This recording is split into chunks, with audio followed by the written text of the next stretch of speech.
Okay, let's dive right into this explainer covering the third and final dialogue cycle of the Book of Job, spanning chapters 22 through 27.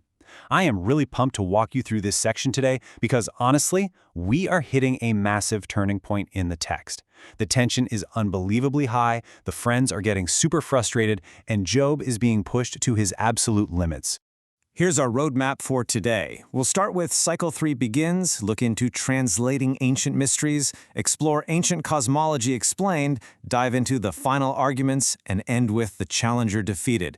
We're going to see exactly how deeply complex this ancient text really is and how it brilliantly builds to an unforgettable climax. Let's get to it. Section 1. Cycle 3 Begins. The arguments run out. As we enter this final cycle, the arguments are literally running out of steam. If you remember the previous cycles, it was this relentless back and forth between Job and his three friends. But now, Zophar is completely silent, and Bildad has very little left to say. The friends have essentially exhausted all their theological ammunition, leaving Job standing tall, even if he's deeply scarred. Moving into Section 2, Translating Ancient Mysteries, Decoding Job 22. Before we can even look at the narrative, we gotta tackle the deep linguistic weeds because translating ancient poetic Hebrew is full of massive puzzles. When you read this book in English, it can feel incredibly seamless, but the underlying text is absolutely notorious among scholars for being difficult to pin down. Take a look at the standard NIV translation of Job 2:22, verse 2. Can a man be of benefit to God? Can even a wise man benefit him? When you read this, it kind of makes it sound like Eliphaz is asking if humans can do God any favors, right? It paints this picture of humanity being completely useless or of zero asset to the Almighty.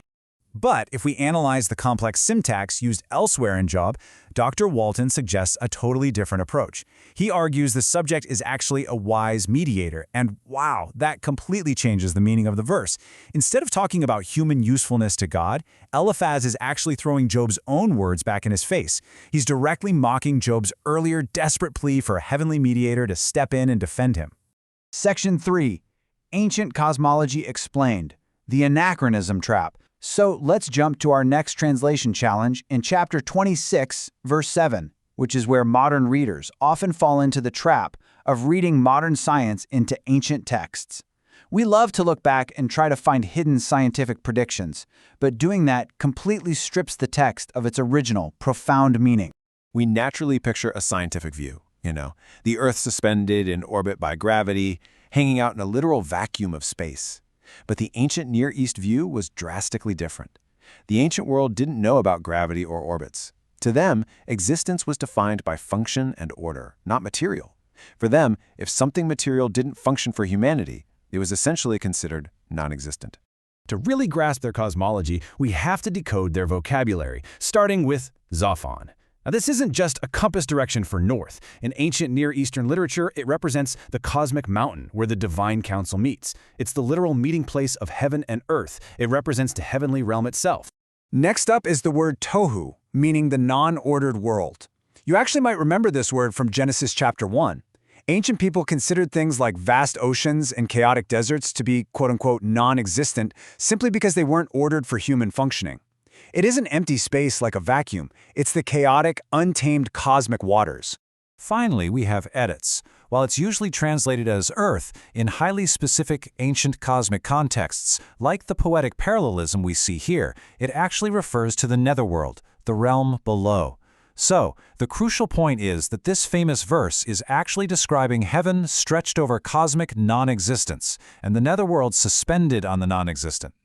It gives us this breathtaking picture of the waters above and the waters below, held safely in place by God's ordering power. The big takeaway here: when you read an English translation, you are reading the best ongoing efforts of scholars trying to solve highly difficult linguistic mysteries. The text is alive. Uncovering these lost ancient nuances helps us grasp the true original depth of the author's message without awkwardly forcing our modern worldview onto it. All right, Section 4, the final arguments, the courtroom drama. With the text decoded, let's shift from academic detectives back into the courtroom drama and summarize the overarching rhetorical strategy of this final cycle. The theological boxing match is entering its final round. Let's map out this final standoff. Eliphaz completely drops the pleasantries and harshly demands Job repent simply to get his wealth back. He basically says, just admit your wickedness, Job, and God will restore your stuff. Job fires back that his advice is totally hollow, because the reality is that innocent people suffer and the wicked frequently go unpunished. Then Bildad chimes in, claiming humans are fundamentally insignificant to a great God. And Job fiercely rejects this too, telling Bildad he hasn't even begun to grasp God's work, declaring that his own righteousness is literally the only thing he has left to cling to. And this brings us right back to the ticking clock of the entire book, the challenger's initial accusation, asking if Job will only serve God if he gets something out of it. I mean, Eliphaz is practically begging Job to value his stuff over his integrity. The ultimate question hovering over this entire text is, can a human being be righteous just for the sake of being righteous, without some transactional payoff? Section 5. The Challenger Defeated. Job's Final Stand. Let's see how this all builds to the dramatic climax in Job chapter 27, where Job draws his final line in the sand. This is the moment the whole book has been anticipating. Listen to this incredible statement. I will never admit you are in the right. Till I die, I will not deny my integrity. My conscience will not reproach me as long as I live. Job resolutely refuses to utter lies. He absolutely will not confess to sins he didn't commit just to appease his friends or get his prosperity back. He chooses his integrity over his comfort every single time. This moment is a massive victory. Now, sure, Job exhibits some wrong thinking about God along the way. He certainly doesn't have all the right theological answers, but he maintains his integrity under heavy fire. He values his righteousness way more than any material benefits, and that officially defeats the challenger's wager. The challenger claimed Job would curse God to his face if his blessings were removed. Well, Job didn't do it. The case is officially closed. So with the friend silenced and the wager won, we transition into the discourse section, with one massive, lingering philosophical question left unanswered. Is it a good policy for righteous people to suffer? The challenger's defeated, absolutely, but Job's world is still shattered, and God's justice is still totally unexplained. Why does a God of order allow such profound disorder in the lives of the innocent? That is the incredible mystery we are left grappling with as we move forward. Think about that, and we'll see you in the next explainer.